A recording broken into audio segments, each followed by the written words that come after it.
Hey,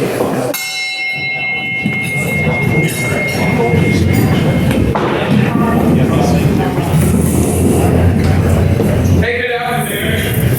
Welcome. You can say good afternoon. That's acceptable. Glad to see everybody here. Good crowd today, and always a fun Wednesday. This time I'm going to ask Charles Wallace, a.k.a. Danny Leonard, to come up and lead us in prayer.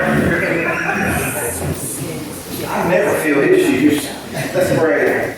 God, you are so good to us. You bless us in so many ways, and we thank you for that. And we thank you for the food that you bless us with today. We are grateful in the many other ways that you are present and active in our lives. Thank you for this opportunity to be together with one another, to see friends, to make new friends. Thank you for the opportunity of serving you through this great organization. In Jesus' name we pray. Amen. Amen.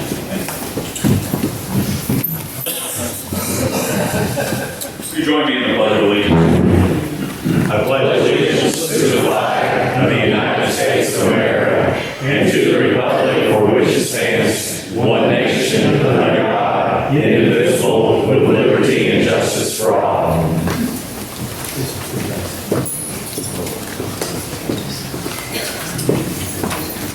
Well, the kids are back in school and we need to support them, so let's sing School Days.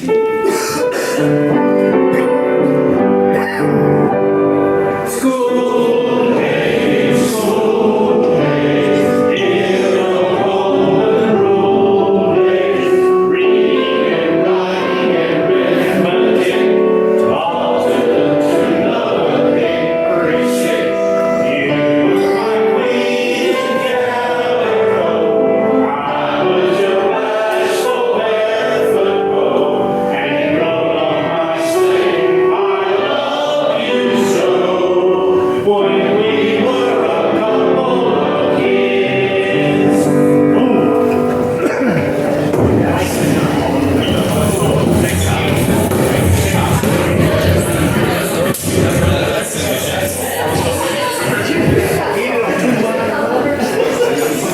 Sergeant at Arms just said thank you for setting everything up and giving us a lovely place. Do we have any visiting Rotarians today? Mr. President, we have no visiting Rotarians. I know we've got a couple visitors here. I'll start over here. Candace? My husband Jim, he is out on medical leave right now, so he decided to come with me and visit our local department.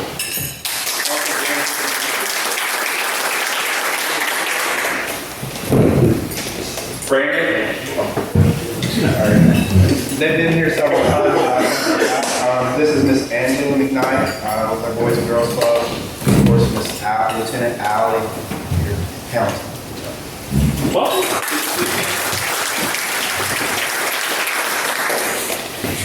did I miss anything? Okay. A couple announcements, and we'll get into them. We got a lot of people from before that have asked for some time. Number one, Allie Hamilton has put in her application and been approved by the board, so we will bring her to the club officially September 11th, in just a couple weeks. Lots of things happening. First of all, we always ask for thoughts and prayers, and some people are quick to share, and others we find out by mistake, or some of us know and don't know if it's ours to share. We do want to pass along condolences that Candace Neary did lose her dad a couple weeks ago. Some thoughts and prayers for Candace and her family. John Hyatt is his name. However, adding to the well, hopefully, is there a John Hyatt? It was his father. Is it John? Okay. Bobby was my name. Okay. So we will pray for both of them. I will not do anybody's eulogy, so please don't sign me up. Candace's dad, we'll leave it at that, but pray for him for sure, and for her family. And whoever John Hyatt is, we'll pray for him as well.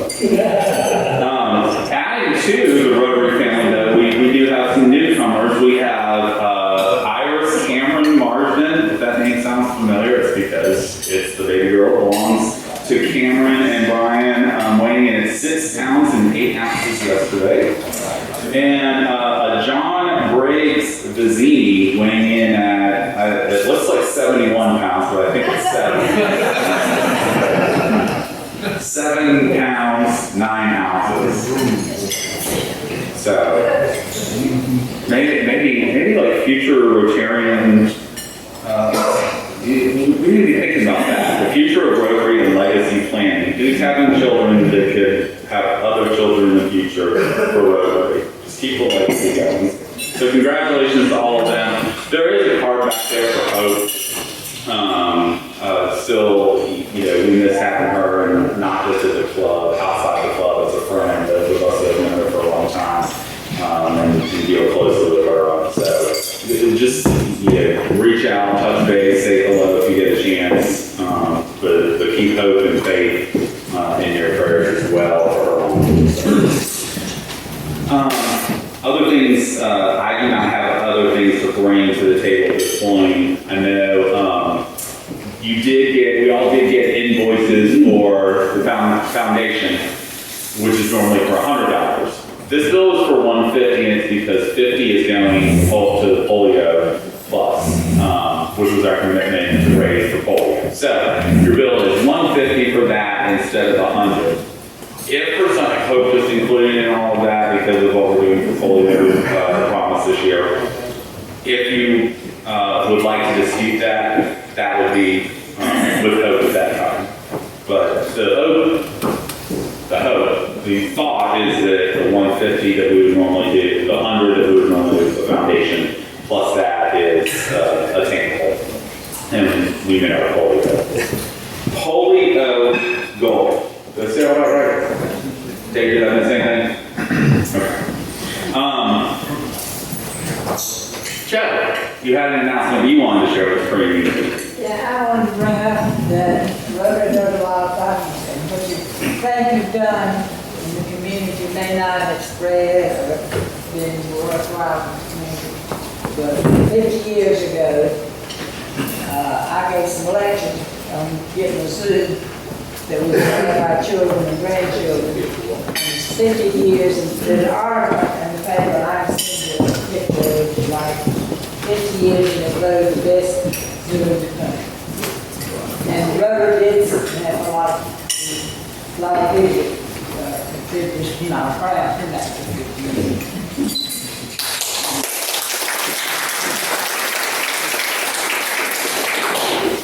The zoo is awesome. If you've never been for some reason, it's really, really cool. All right, Kim, did you have something? Yep. Okay. Coffee Connections is tomorrow. Keith is not here today. It is being sponsored by Crescent Ford tomorrow, so I'd like for everybody to be able to attend. It's at Colonial at 8:30. You can come. And that's where you guys are giving away a new truck? Is that right? I can't come. I have to work. Okay. All right. Matt? Yeah. So as most of you know, we do not have dorms You or, need to get the speaker. can y'all hear me? Yes. Okay, I'll be loud. We don't have dorms or housing at the college, and my returning starting point guard, his roommate last Tuesday, 8 days ago, decided to move home. So he doesn't have a roommate. So the last 8 days I've been looking for solutions because his family can't pay the whole rent every month. They live in an apartment in the area in Lexington. So the two possible solutions is, number one, if you know of anybody looking for a roommate, I need Aiden to have a roommate. The rent's around $750 a month. $600 goes to the rent. $150 is like utilities, internet, etc. The other possible solution that Dave and I talked about is the Rotary Club writing a check to our college for a scholarship. So if anyone's interested in giving money towards that, I guess see Dave or myself. But the best case scenario is find Aiden a roommate, which obviously I've been looking for the last 8 days. So if you know anybody looking for a roommate, let me know. The other solution is I need to come up with $7,500 to pay the other young man's rent that moved home. So. Thanks, Matt. Yeah, two things on that. So super unfortunate situation. We don't want to see Aiden without a place to live. Obviously, a lot of things with college athletics involved and logistics. But it does, you know, we would like to help, however, Rotary's not in a position to be able to use funds to just, to move out. So if you do feel inclined to help aid in this situation, it would be a contribution to the club specifically for that, and the club will make the contribution then to the college for the purpose of aiding. Thanks, Mike, for sharing on that.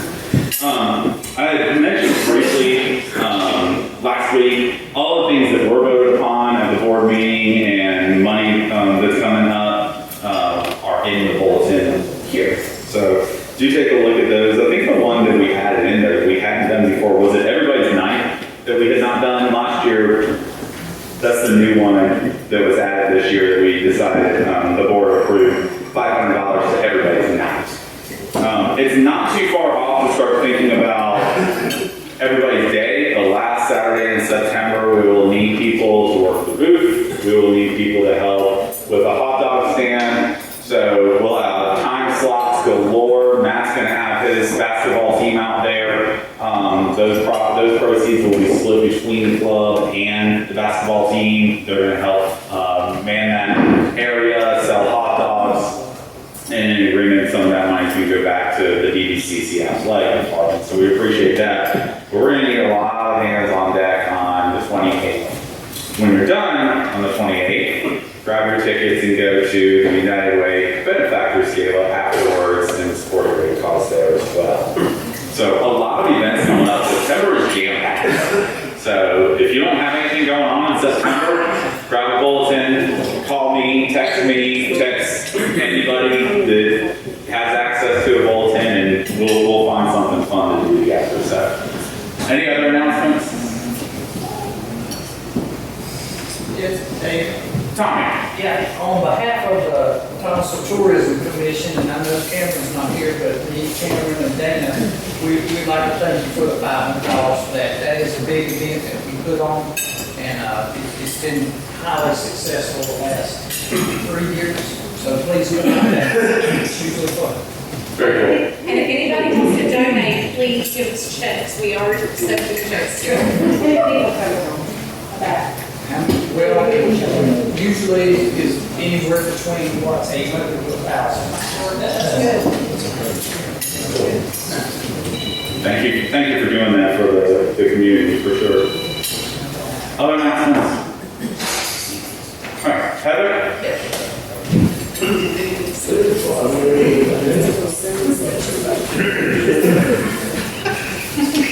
Okay, so today we have 40 cards, if you have to shuffle. So we have 40 cards and a total of $1,152.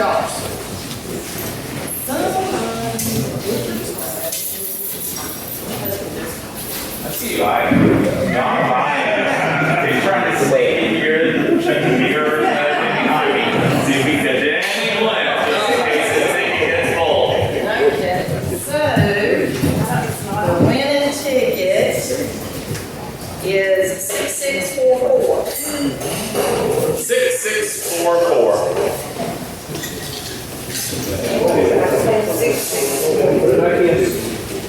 336. Might look like 99HH. 6644? Yep. Is it 99HH or 6644? Don't confuse me, man. I always look at my ticket back upside down. Towards the top, very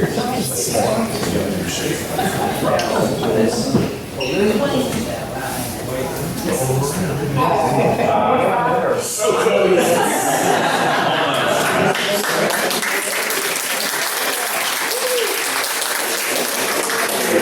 So I did want to keep with the theme here. You know, we sang school days and back to school. I know Davidson County started back this week. For Forsyth County, the kids started back a couple weeks ago. Ours being homeschooled never start or stop. They do go year round, seriously, just to keep consistency. And then we've got Hunter presenting today for communities and schools in Thomasville with his staff. But I thought it would be neat to to just kind of stick with some first day of school pictures that I found. None of these, I would give a full disclaimer, none of these are any people that I knew. I just found them on the internet. So if they're your kid and they're up here, my apologies, but I don't think it's anybody that we know. If it is, then we would hunt somebody that isn't here. So this poor girl, she looks like her first day of preschool is not like what Anna and Elsa would have dreamt up for her. This little girl got worn out before the day even started. And I think we can all relate to that, getting kids ready. I do remember my days as an administrator and as a teacher being like, the first day of school is going to be so awesome. Then like 2:50 comes around and the last 10 minutes are sitting there like, this day is never ending. And then that first bus pulls out and you're like, the end is in sight. And then the last bus pulls out and you're like, the end's really in sight. And then you go to that staff meeting that for some reason people like to have on the first day of school after you've had the first day of school, and that feels like the end is in sight. And then the next thing you know, it's already the next day, and there is no end in sight. This kid didn't make it to halftime. He decided that he was just going to give up partway through, and this kid didn't even make it into the door before he was already wiped out. Now, we're going to play a little bit of that exam in the picture. It may be a little bit tough to see, but it asks little Tessa here, for her first day of 3-year-old, what does she want to be when she grows up? Anybody see what that says? A fox or a pony. A fox or a pony. So I thought that was cool to just think about, like, when we were 3 years old, I mean, even back when I was and this tells you where things fall apart, even back in high school, I wanted to be a pediatrician because I wanted to be a doctor and I wanted to work with kids. And then I got my doctorate in education and was a principal, and my wife said, well, you met your dreams. And I said, it's just a wee bit different. But a fox or a pony, I think, would just be a great life now at the age of 43. And then I think parents, those of us, those that do send kids off to school, we can all relate to this. The kids are just like, no. And mom's all excited. So there's your first day of school pictures, courtesy of the internet, where everything is true. So at this point, Hunter, I'll call you up and let you talk about communities and schools in Thomasville and bring us up to speed on everything. You go ahead and pull your presentation. And just so you all are aware, if you're ever on Zoom or if you're not on Zoom right now, if you ever are, I always share what people see up here, so they're not just staring at the side of my face. They can see on Zoom any of the slides that are up here. So, all right, thank you. Good afternoon. We're excited to be here today to share a little bit about communities in the schools. My name is Hunter Drake. For those of you who do not know me, I started back in July as the new executive director for communities in the school. So I'm coming up on my 2 months, so we're still trying to learn everything and iron out all the wrinkles, but we're getting there. I taught at Central Davis Middle School before that, so I had my background in education, and then I'm on city council here, so I feel like I had a good relationship with the community. So when Ricky presented that to me, I was very excited to apply for the position, and so glad that our board decided to hire me. So we had that, brought the two things that I enjoy together as one, so that was really exciting for me.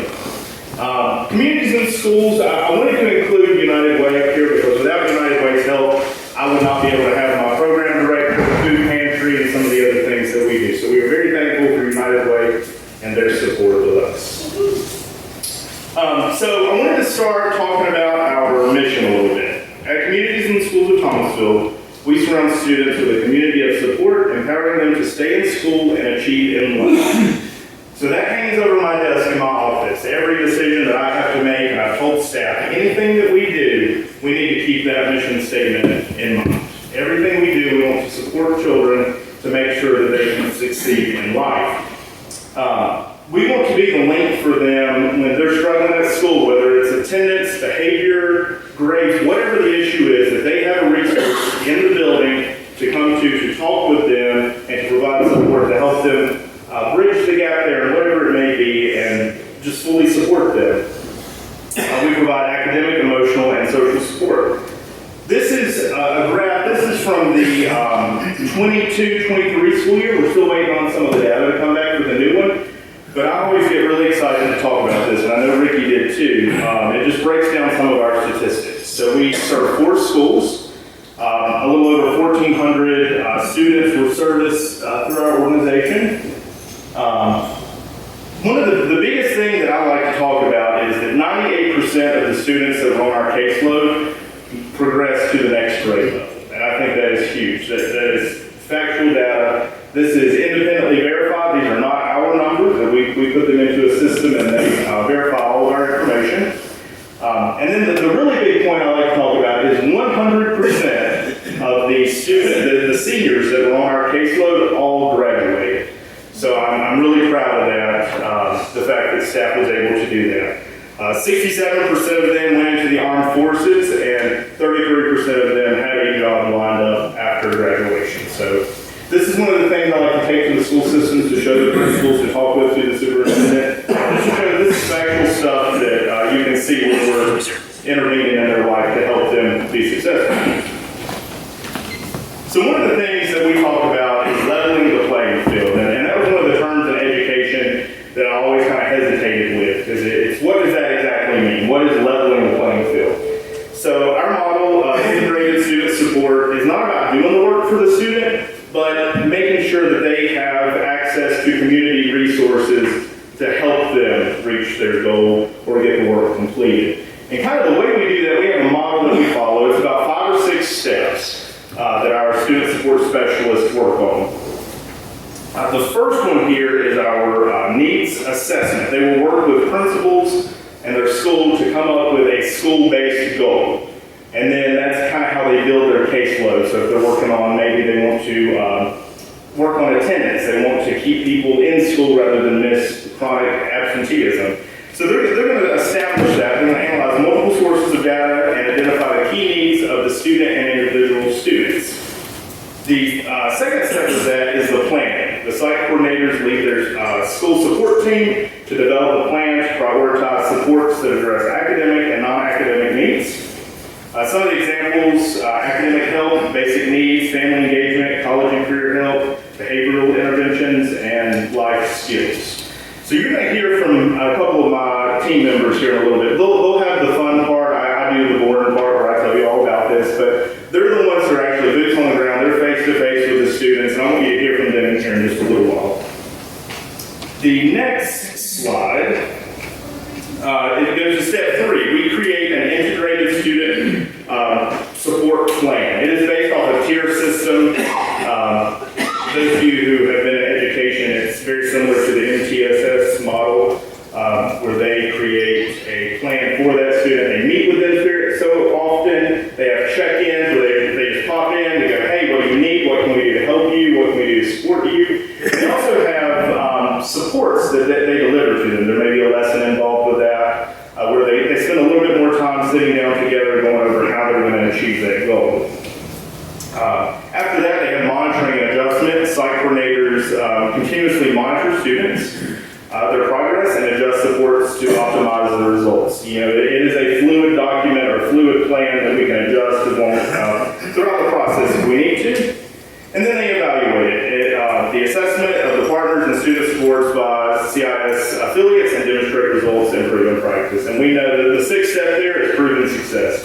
With the data I showed you a little while ago, you can see that our numbers are working. So I'm going to introduce, I have Lizangela Schaffner. She is my program director. She runs a lot of things that happens in our office, the food pantry and several other programs she's going to share with you about. I think sometimes people don't realize how much food we push out into the community through our office. So she's going to share a little bit about that now. Thank you, Hunter. Happy Wednesday, everybody. As Hunter mentioned, my name is Lizangela Schaffner. I'm the program director at Communities at Schools Thomasville. This is my 4th year here. I'm super excited, absolutely adore this community, and it is my pleasure to serve. We are super excited to have Hunter on board as well for our leadership, and really excited to see some of the things that we're going to be doing in the future. To talk to you today about a couple of things we have going on. I wanted to speak to you about one of the unique community partnerships we have in our community, and that's through DoorDash. And some of you may ask, well, okay, why DoorDash? And kind of how does that relate or connect with our pantry? Well, let me give you a little bit of stats here about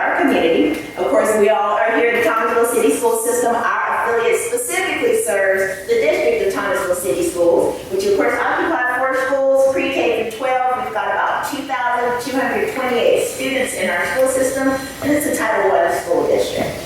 So now let's expand out here into Davidson County. Davidson County, we're looking at about 15% of our households face food insecurity, and that is an actual official term from the USDA. And that means when someone doesn't know where their next meal is coming from, and doesn't know and have no idea whether they're going to get food or not. Of that, about 20% of our children in the county live in poverty, so we're looking at about 1 in 5. If we narrow down into Thomasville, those numbers kind of grow. We're looking at about 33%. 1 in 3 of children in our community live in poverty, meaning that they're not having some of their basic needs met: food, clothing, shelter. Another challenge that we have faced as well in our community is accessibility to food. This quote here comes from the Neuromont Health Foundation, and it says that just for people to get food using public transportation can require hours-long trips with perishable items. So I'm sure you can see here that that's going to limit some of the food choices that our families have available to them. And also, let's figure out now, so how does DoorDash play a part in that? Well, let me take you back to my first year here, fall of 2021. We were just coming back from the pandemic, and kids were in the school system. Our partnership with Second Harvest sends us food in, and we were getting a lot of non-perishable items. So we're talking about canned fruit, vegetables, pastas, sauces, things like that. This is what we had to share with our kids on the weekend backpack program. So if any of you are familiar with that, if any of you have even helped us from time to time make those backpacks, we're putting in canned goods, boxed items. Occasionally we'll get some snacks and some drinks. And we'll send that out to the kids every Friday. They'll take it home on the bus, and they bring that food home to their families.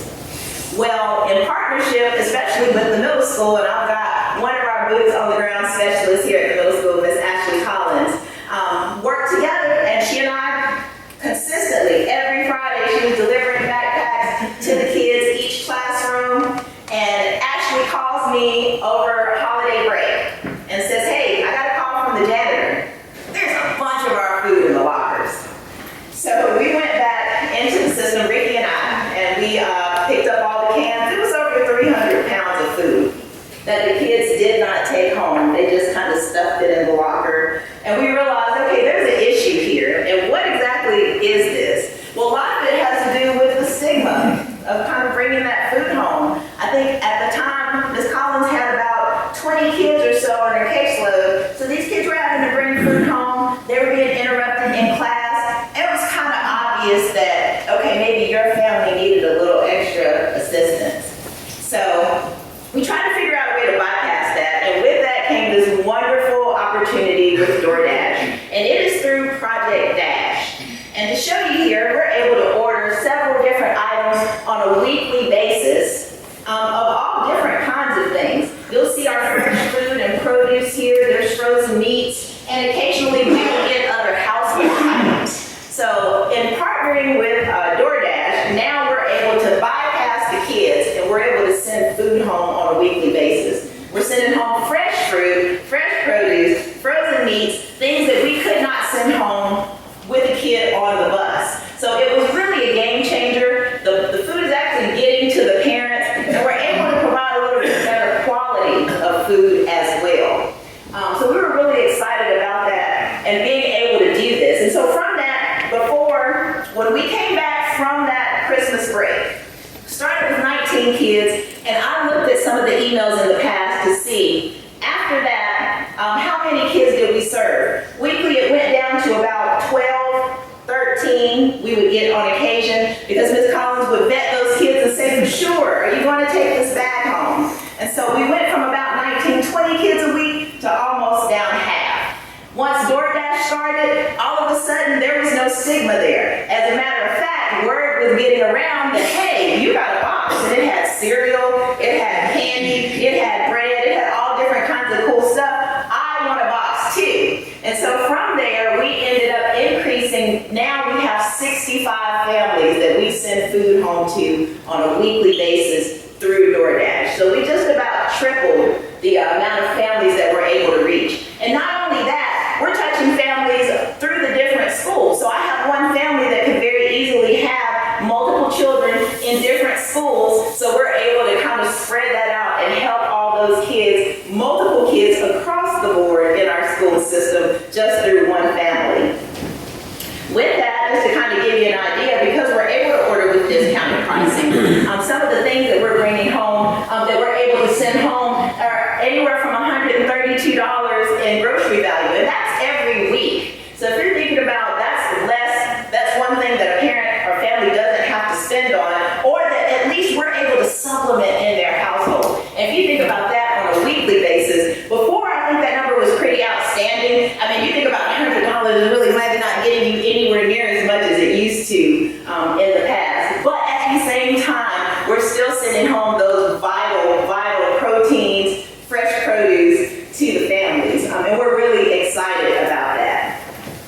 Here, I wanted to give you an example here of just a typical DoorDash run. Does this thing play a video? I don't think it embeds the video. Oh, okay, no worries then.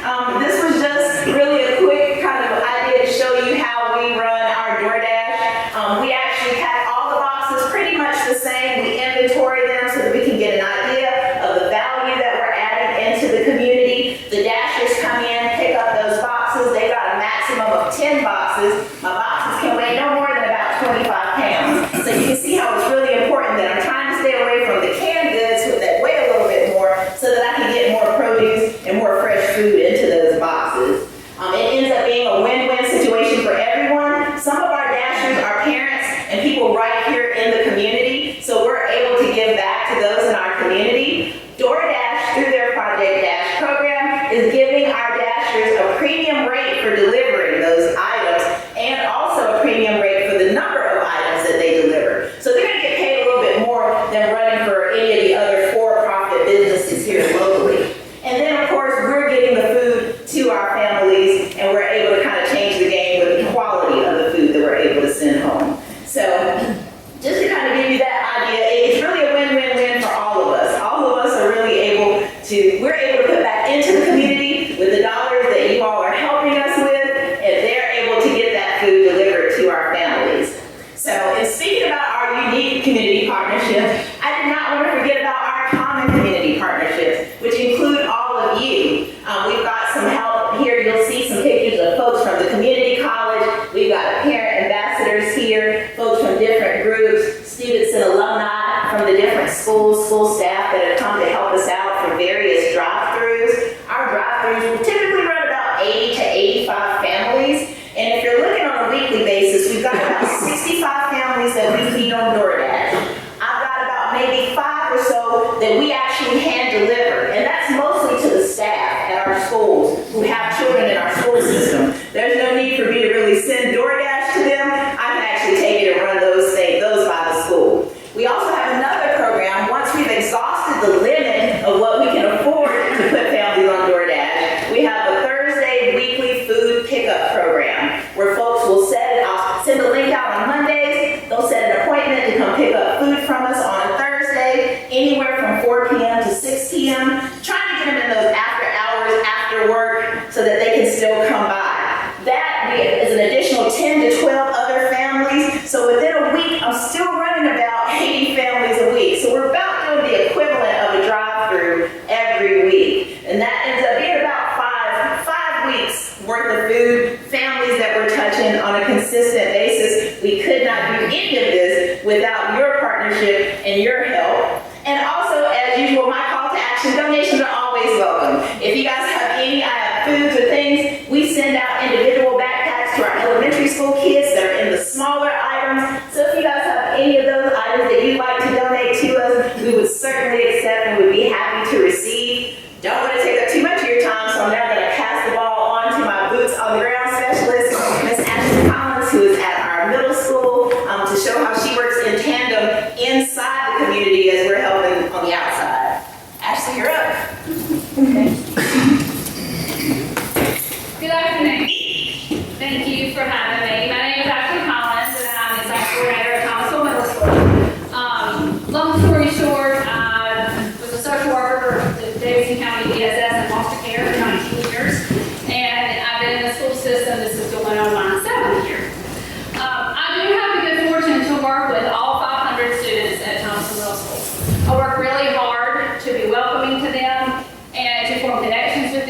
to be a trusted adult in the building. My day can look a lot of different ways. I can have students in my office asking me for school supplies. I have students in my office where we're talking about hygiene concerns and I'm passing out things like that. I have students come in my office to snitch on who's planning to find in 6th grade boys bathroom at 2:45. I have students that come by to give me a hug and say hello. I spend time listening to students when they need to vent or decompress in my office because they're crying and they're upset and they just need a moment before they go to their next class. And I spend time listening to students concerning home lives. When they share information with me, when they're at risk, and I have to report that, and I tell the students, I'm very honest, direct with them that I have to report that. And I also work with students who have shared that they plan to hurt themselves. And so I work with their caregivers and I work with other staff in the building to make sure that their needs are being taken care of and that they are safe. Anyone can refer students to a community and school psych coordinator. So I can work with all 500 students, but I also have a caseload. I work with students who have academic concerns, attendance and behavioral concerns, and I work with some students that just need a little extra support or need help making friends. How often I meet with these students depends on the needs of the student. I do home visits, so if I know that one of my kids needs food and I can't get a parent or a caregiver on the phone, I go and knock on the door. If I know, if I'm trying to reach a student or a parent and I can't get anybody on the phone because that student has not been to school in several days, I go and knock on your door. If I have families, any family in our school that needs anything from us as far as basic needs, I either reach out to my partner, Ms. Schaffner, or I will deliver it to them if they can't pick it up. One of the things that I love the most about working at the school is programming. Mr. Thrift did point out about how we work with our principals to do needs assessments. We develop our programming around a school goal. But I've been very fortunate, looking at my time, I've been very fortunate that I can be creative and flexible in the programming that I offer Thomasville Middle School students. So I'm just going to talk about a few, and I'm going to get really fast. Tutoring. We do have tutors. Oftentimes they come from the high school. They are bilingual tutors. Works out great. They get volunteer hours, and our kids get help. They can push into the classroom or they can pull out. Depends on what the teacher sends is best. We have had professionals come in and do digital safety programming with our students. I have gone into a 6th grade classroom every day for a year and taught a social emotional learning curriculum that discussed boundaries, healthy mindset, healthy relationships, self-esteem. We do a Caught Being Good program that we give postcards to every faculty member at our staff meetings. And it's just a note to a student. It's a positive to a student just saying, hey, I love how you show up prepared every day. You're a joy to have in my class. But it is a positive school-home connection. That note is sent to the student. We mail it, and hopefully the parent will see it. We do have a newcomer group. I do work with a wonderful lady named Mrs. Guzman. She's at Thomasville Middle. She's our interpreter. We work with students that come directly from other countries and that speak little to no English. We identify these students early, and we meet with them on a monthly basis to meet their basic needs, and we also talk to them about rules, expectations. We address teacher concerns, we address their concerns and issues, both as a group and individually. I am huge on service projects, and some of the things we've done, we did a food drive where we raised over almost 1,200 pounds of food for Pastor's Pantry, and we collected monetary donations. We also partnered with Brenner's Children's Hospital, and we made really pretty pieces for the windows for the pediatric oncology patients. And we did some really pretty jewelry that they could hang from their ivy pole that had really positive messages. Like, we're thinking about you, we love you, you got this. Okay, I think I'm out of time. I could go on and on about the programming, but I think I have 3 minutes. So anyway, thank you very much.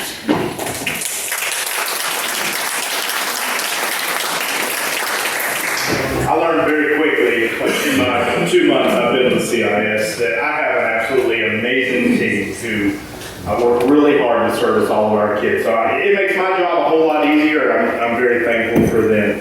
Obviously, we could not do without your support. The folks in this room, you are what make this happen, so we appreciate that too. If you have any questions, we'll be happy to answer those too. All right.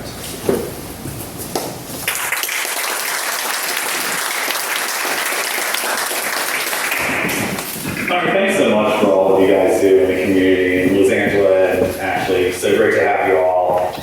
But I've got to be honest, I am worn out listening to what all of you guys do.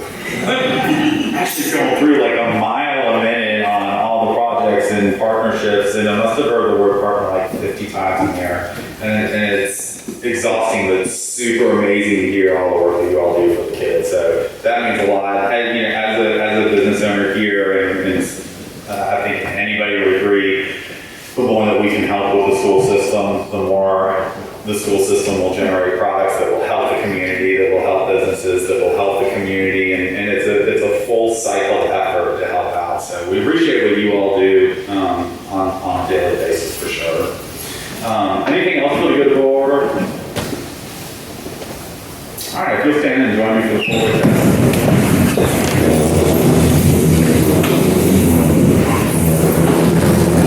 So if I was really thinking ahead, I would have asked Hunter for like a first day of school, back to school picture. And let Maddie take a picture of Hunter just being all excited, and then the day 2 picture of whatever that might look like. But keeping in mind all the prayer concerns and